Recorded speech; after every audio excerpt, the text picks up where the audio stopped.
I've been experimenting with making some simulated wood patterns using Affinity Photo's procedural texture filter. So here's a bunch of different patterns that I've come up with so far. And if I look at this, I'll just go through these. And I'll post the equation for this in the description for the video, so you can copy it from there and use it if you like. And then I have the custom inputs here, and there's a bunch of them, but you should be able to pause the video and get a copy of these. I'll go through the defaults that I've created so far, or the presets that I've created so far, and so if you want to pause and try to duplicate those, you may not be able to get them exact, but you'd probably get pretty close. So here's a sort of a basic wood pattern. Then the next one is cherry, which is like that one. And you can move these around to different areas till you find an area you like. And then this one is sort of a birch. That's what I have for the background right now.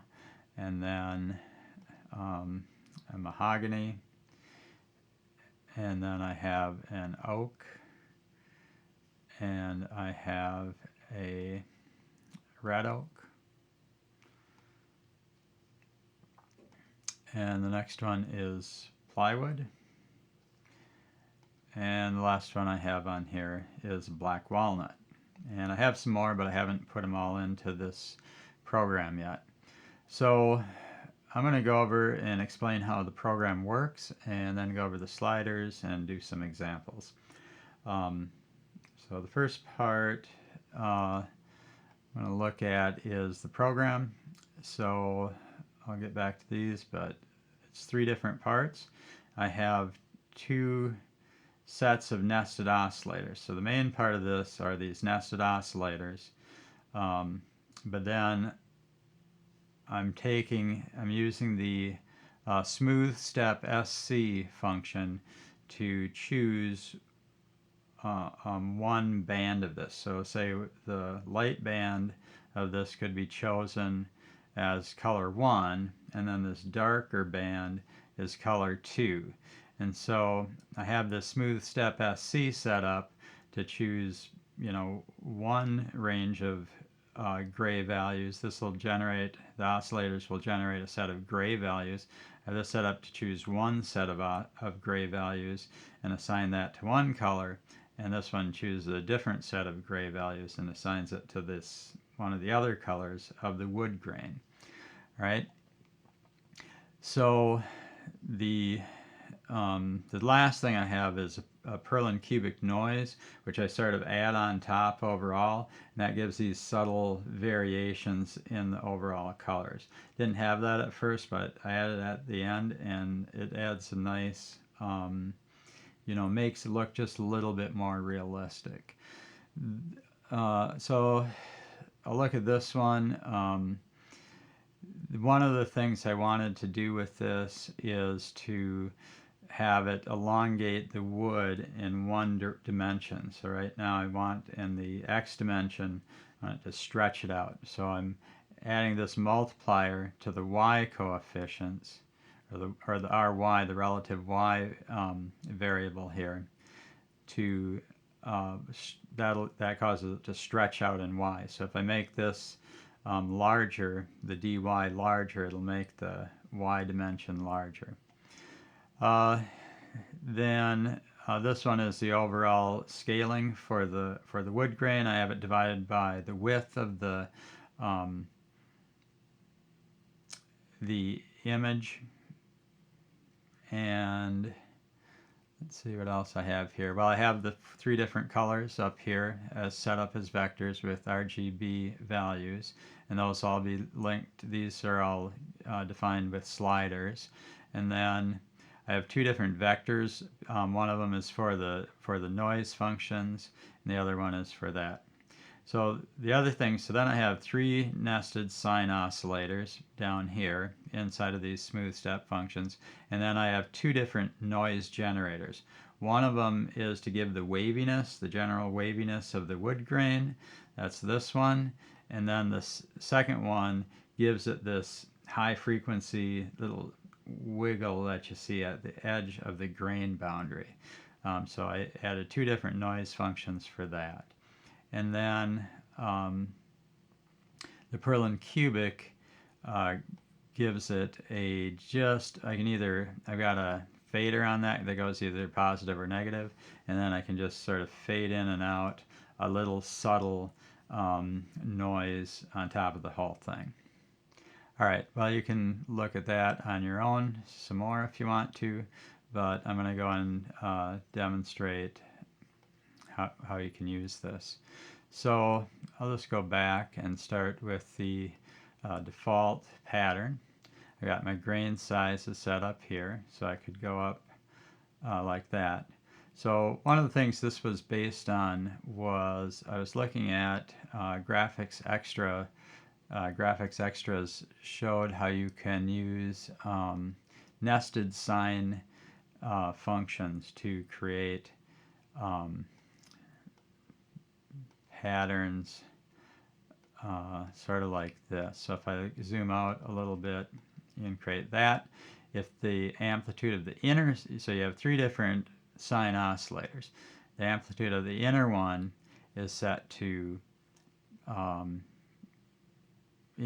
this is the amplitude of the first one, this is the amplitude of the second one. So the two inner sine functions, you're going to assign amplitudes to those. And as you bring those up, you get more, you get a variety of different patterns that you can create with those. And as I was looking at those, I realized that I had used some other software where they created simulated wood patterns, and I thought this would be a good basis for a mathematical function to generate a wood pattern. So I started with that, and that one, the code for that is here, which so I have the two different amplifications. I have the two different sine oscillators, and then it has this VW and VH for each of the for the X and the Y. So if I look at the VW, it's given with relative X plus relative Y, and the VH is relative X minus relative Y, and then those are scaled by these factors here. So that's the basis for this. The other one is just, in this case, I just took one minus that oscillator, and then I assigned a different color to each of those. So if you wanted to try that, you could try that. But in that one, I can change the colors of these.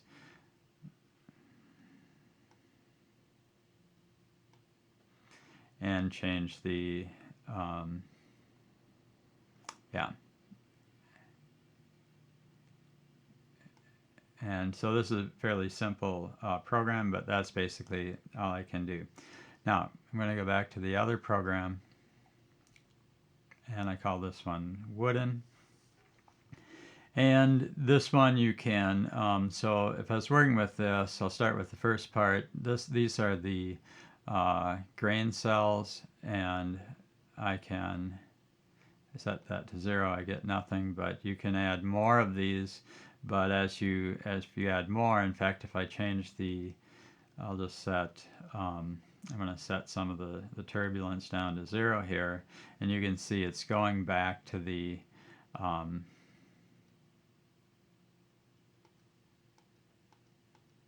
that same program. I'll turn off the Perlin noise there. So we started with something like that. And then, so usually when I'm developing if I want a new wood pattern, I'll probably go out on the internet and look at some pictures of different types of wood, and maybe even I could bring it into Affinity Photo and sort of take get a color sample from that, so I can see what the color is over here, so I know which color to have to start with. So that's a pretty helpful way to get started with this. The first thing I want to do is, usually I have this down pretty low, and I'll have that set to maybe somewhere, 0.7 or something. And then I want to elongate in the X direction, so that's done with this one, and so I can do that. I'm just going to set these faders up so they're both at the same point. And I'm going to set the boundary, well, about in the middle. And I could, if I turn these down all the way, you see we have a nice sharp transition. If I set these faders F1 and F2 up, it'll sort of smooth out that transition between the two. All right. Then this controls the number of circles. So if this is set, I'll just put this, no, I'll just put this up a little bit for now. So as I put this down to 1, they're like that. And then as I bring these up, I'll have different numbers of those circles and different arrangements of that pattern. So I'm going to put this back to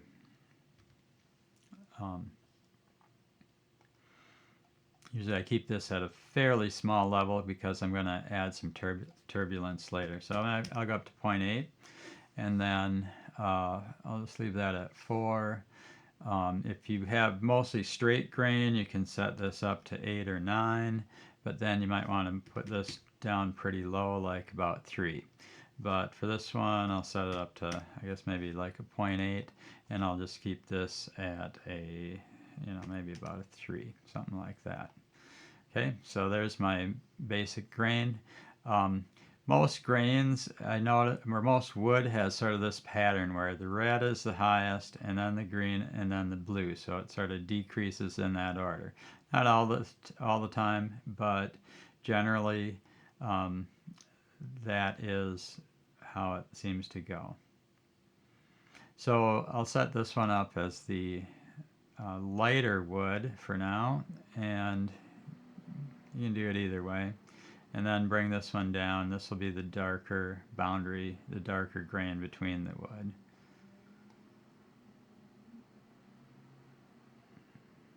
Like that. And maybe I could set these so they're almost matched. And it disappears. And then just put a little difference between the two. Okay. And depending on which wood I'm trying to simulate, I'd try to maybe look at a type of wood and change that. Now, this controls number of sort of the size of the low frequency turbulence. So if I change that, it'll start changing it like that. So I have some rougher wood grains. I can move around until I find a spot where I like the looks of it. And this one is the high frequency, and it's multiplied by 10, but then I multiply it by this factor also, so it's like 620 right now. So I could go to a low value like 30. I don't have any applied, but when I bring this slider up, it'll start adding that other factor. So that's like a low value. If I wanted to do higher value like 100, oops, let's try that again, like 100, it would look something like that. And then I like to turn that down a little bit. Okay, and then I can, if these are the same, they'll pretty much be lined up, but you could crossfade over them, and it'll add sort of a dark and light ridges, or in the background where the two layers sort of overlap each other. And then the position of the boundary, you could make this thinner, or you could make this thicker. Okay, and for this one, I think I'm going to do about 200, and I'm just going to make this. That'll make a sort of just a rough boundary level for that one, like that. Okay, and the last section has to do with the Perlin noise, so I'm going to put that on top of this, and I can change the size of that and adjust the smoothness for this, just to add a little variation in these. And these I can run, depends on if I'm adding or subtracting, but I could add that to it. Maybe even have sort of a distressed wood look, or I can subtract that to it, sort of or add just some other variation to it, gives it more of a natural look. So I think that's everything to do with this. It looks great if you apply it to something like some letters, and then add sort of a 3D effect to it, but otherwise you can just use it however you want. That's all I have for today, and so let me know if you have any comments or questions, and thanks for watching.